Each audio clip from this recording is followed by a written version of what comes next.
निरंजन अलख निरंजन हो अलख निरंजन।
गुरु श्री मच्छिंद्रनाथांच्या कृपेने तुमच्या ह्या भागात जलदेवता प्रसन्न झाली आहे। ह्या विहिरीतील पाणी आता कधीही आटणार नाही। हे पाणी आता अक्षय्य आहे। पावसाळ्यात तर ही विहीर धुतडी भरून वाहील। देवा, तुमची कृपा हाय म्हणून आमच्या या भागाचं कल्याण होतंय बघा। तुम्ही आमच्या गावात आले नसते तर आमचे लई हाल झाले असते बघा। हे सगळं होतं आहे कारण तुमच्या गाठीशी संचित आहे। मनात चांगल्या कामाची आस असली की परमेश्वर कोणत्या तरी मार्गाने ते कार्य करून घेतोच। हे कार्य त्याने आमच्या हातून करून घेतलं एवढंच। देवा, यो तुमच्या मनाचा मोठेपण आहे बघा। खरंच तुम्हीच आमच्यासाठी देवासारखे आहेत बघा।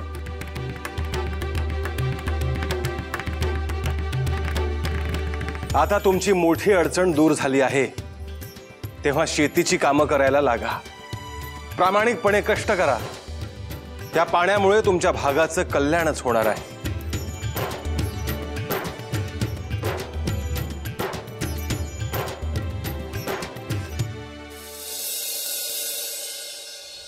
अरे काय आहे हे? असं काय बोलतोय हा माणूस? आई तू शांत हो। असं बोलल्यान आजोबांना काही होणार नाही। पण तो बोललाच कसं असं? मला तरी एक कळत नाहीये की अण्णा तरी त्याला हे समजावायला का गेले असतील। आजोबांना असं वाटलं असेल की समजावून त्याला कळेल आणि तो लोकांना त्रास द्यायचं सोडून गावातून निघून जाईल। पण अशा लोकांना सांगून काही उपयोग होत नाही। मला तरी अण्णांची खूप काळजी वाटतेय हो। अहो चला आपण जाऊन बघून येऊया का काय झालंय नेमकं ते। हो जाऊयात आपण। श्रीपाद, तू येतोस का आमच्या संग? त्या माणसाचं काय करायचं हे तूच बघू शकतोस आता। मला तिथे येण्याची आवश्यकता नाही। तो स्वतःहूनच माझ्याकडे येईल।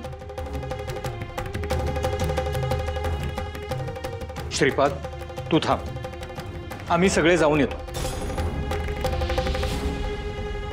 बोपण्णांना इकडे घेऊन येतो, उगाच त्यांना त्रास नको व्हायला। हो चला चला।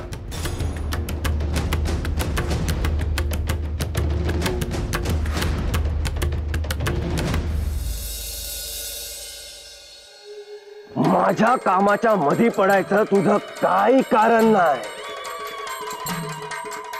पर तुला तुझं भलं करायचं नाहीये म्हणून तू माझ्या कामाच्या मध्ये आडवा पडलाय। आता गप गुमान, मी सांगतोय ते कर, नाहीतर घे देवाचं नाव. मी कायमच देवाचं स्मरण करत असतो, पण परमेश्वराच्या नावाखाली तू जी फसवेगिरी करतोयस ना, ती बंद कर. तुझं तोंड बंद कर म्हाताऱ्या. नको त्या जागी डोसकं चालविलेस. आता भोग आपल्या कर्माची फळं. जय जय जयकार हो. जय. थांबा.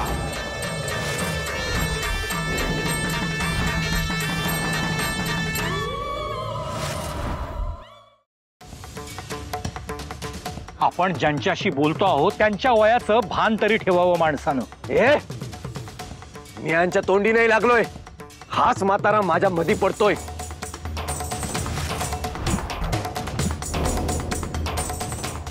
बोपण्णा, तुम्ही कशाला वाद घालता असल्या माणसांशी?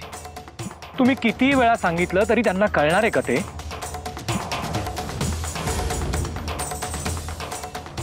अण्णा, काय अवस्था करून घेतलीये तुम्ही स्वतःची. श्वास बघा कसा फुललाय तुमचा. तुम्ही नका हो पडू या सगळ्यामध्ये. तुम्ही चला बघू आमच्या सोबत, चला.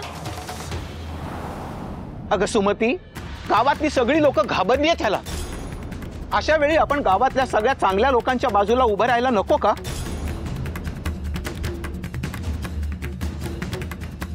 अहो अण्णा, पण तुम्ही किती स्वतःला त्रास करून घेताय. या वादातून काही निष्पन्न होणार नाहीये. तुम्ही चला बघू घरी, चला चला. चला बोपण. जा, यांना घरी घेऊन जा आणि परत माझ्या मोर येऊ नका म्हणा, नाहीतर माझा कोप काय चांगलाच दाखवेल मी.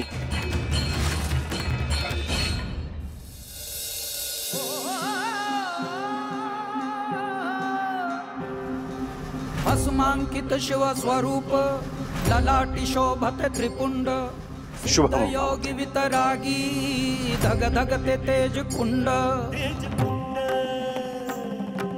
सज्जनासी संजीवन दुरितासे निर्दालन. जगदोद्धारास्तव जणू प्रकटति नव नारायण. सृष्टीच्या स्पंदनात काळाच्या मंथनात दुम दुमतो दुम दुमतो दुम दुमतो दुम दुमतो एकनाद व्यापुनी त्रिभुवन. अलख निरंजन अलख निरंजन अलख निरंजन हो. अलख निरंजन अलख निरंजन अलख निरंजन हो. तुम्ही कोणाशी बोलताय हे तुम्हाला ठाऊक नाही. श्रीपादचे आजोबा आहेत ते. बोपण्णाचार्य नाव आहे त्यांचं. तुम्ही ही जी काय वाचाळ बडबड चालवली आहे ना, त्याची शिक्षा तुम्हाला लवकरच मिळेल.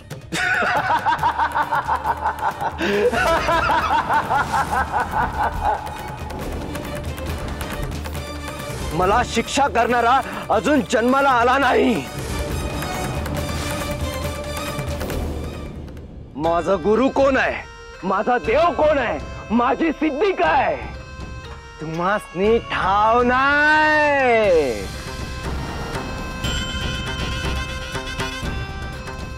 दादा जाऊ द्या, तुम्ही नका बोलू त्याच्याशी. आपण बोपण्णाला घरी घेऊन जाऊ. वय, आता या माणसाचं काय करायचं हे श्रीपादच ठरवेल.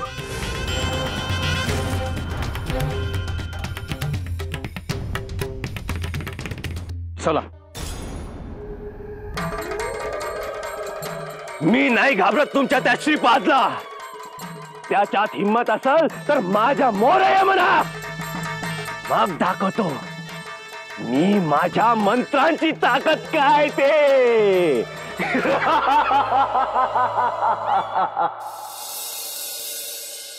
अक्काबाई, अगं गावातली समधी लोक कधी येतील ग माघारी? नाही म्हणजे हिर खोदायचं जे काय बी काम चालू आहे ते किती दिवस चालेल ते तुझ्या इद्देनं बघ तरी.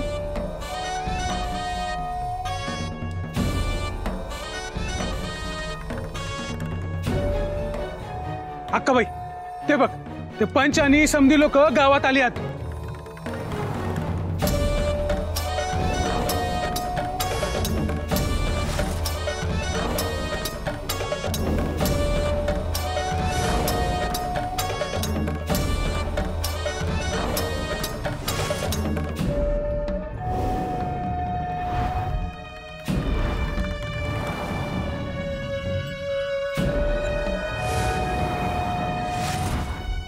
अक्काबाई, तू इकडं बसून लोकांचं वाईट चिंतत होतीस आणि तिकडं लोकांच्या भल्याचं काम झालं बघ.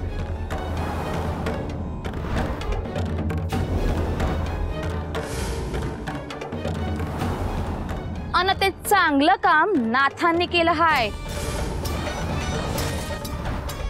तू ज्यांना नावं ठेवत होतीस, ज्याने गाव सोडून जावं म्हणून तुझ्या जीवाचा आटापिटा करत होतीस, त्याच साधुबुवानी पाण्याचं ठिकाण दावलं. आणि अक्काबाई, तिथं पाणी लागलं बरं का.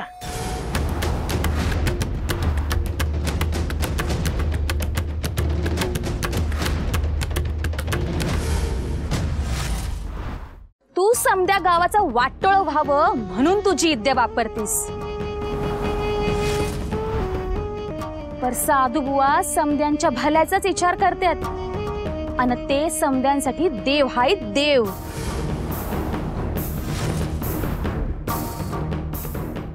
अगं तुझ्यात आणि त्यांच्यात ह्योच फरक आहे.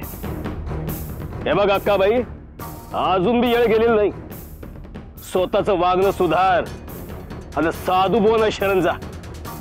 अगं ते तुला माफ करते. आई आई, देवी आई.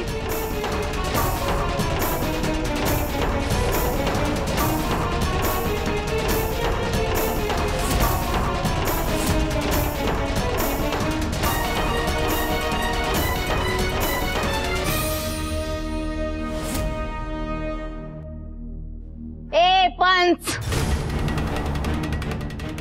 मी काय करायचं आणि काय नाही करायचं हे तुझ्याकडनं ऐकायची माझी अजून तरी येळ आलेली नाही. ही अक्काबाई फक्त देवी आईला शरण जाते.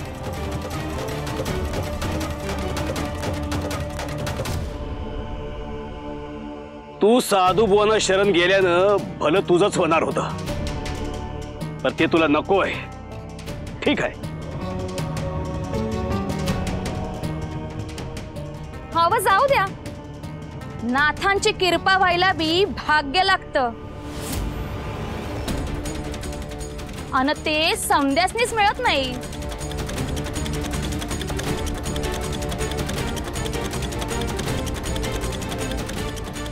चला.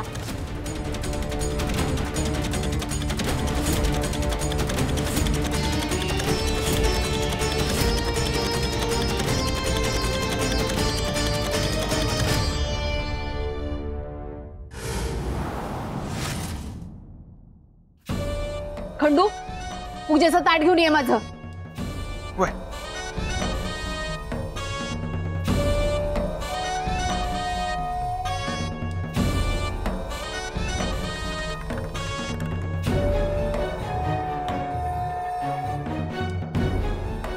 समोर लाकडं बी ठेव.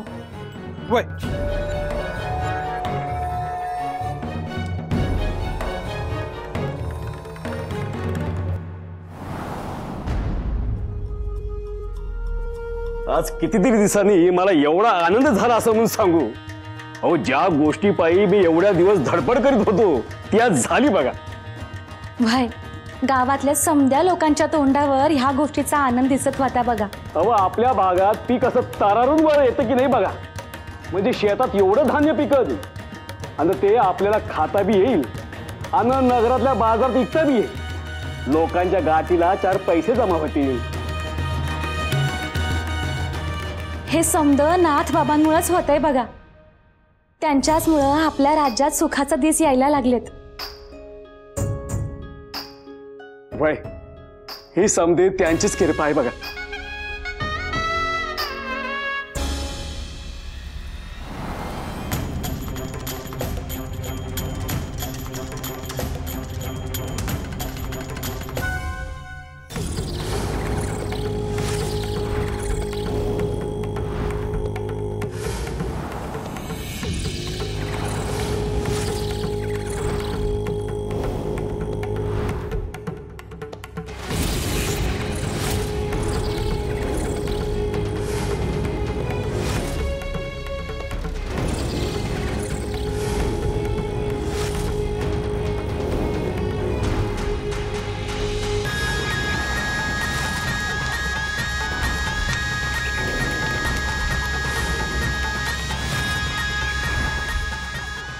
तशीच त्या पंचाच्या घराला बी आग लागन.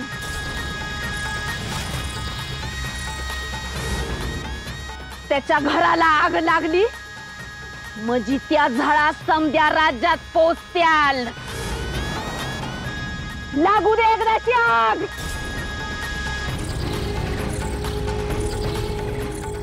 आई आई देवी आई.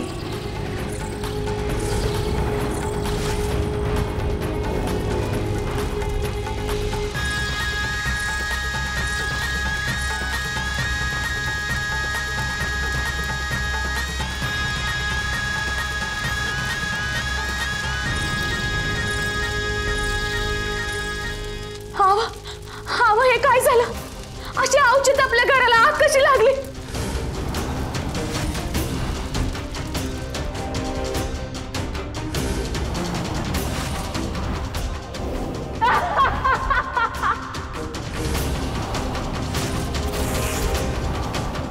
म्हणजे खरंच पंचाच्या घराला आग लागल? होय. अक्काबाईचा मंत्र कधी वाया जायचा नाही. मग कवा लागल ती आग? त्याच्या घरानं कवाच पेट घेतलाय.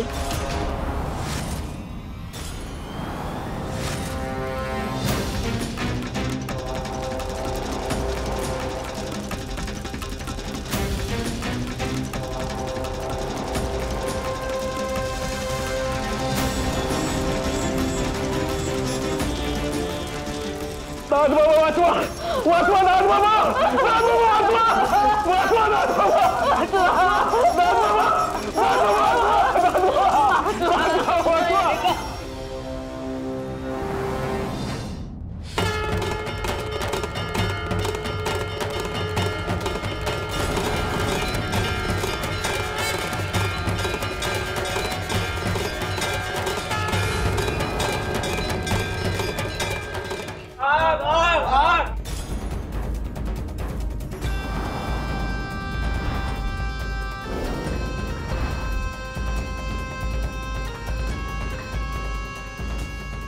अक्काबाई तू म्हणलीस तसंच झालं ना? अक्काबाईचा कोप म्हणजे साऱ्या सुखाचा लोभ.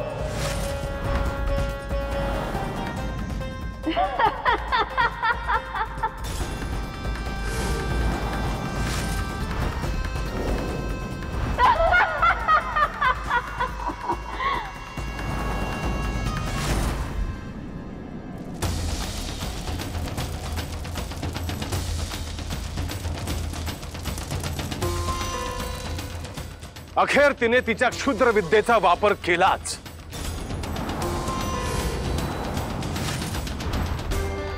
अक्काबाईबद्दल बोलत आहात ना गुरुदेव?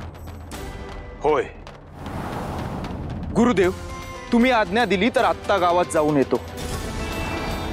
तिथे जाण्याची काहीही आवश्यकता नाही.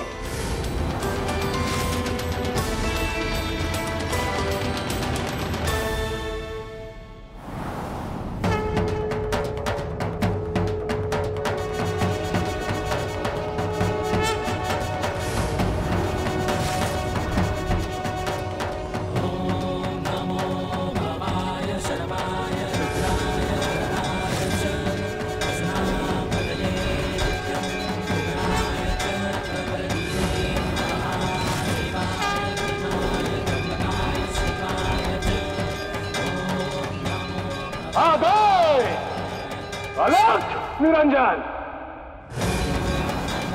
हे अग्निदेव, त्या अशुभ शक्तींना दूर सारून तुम्ही तिथून गुप्त व्हा.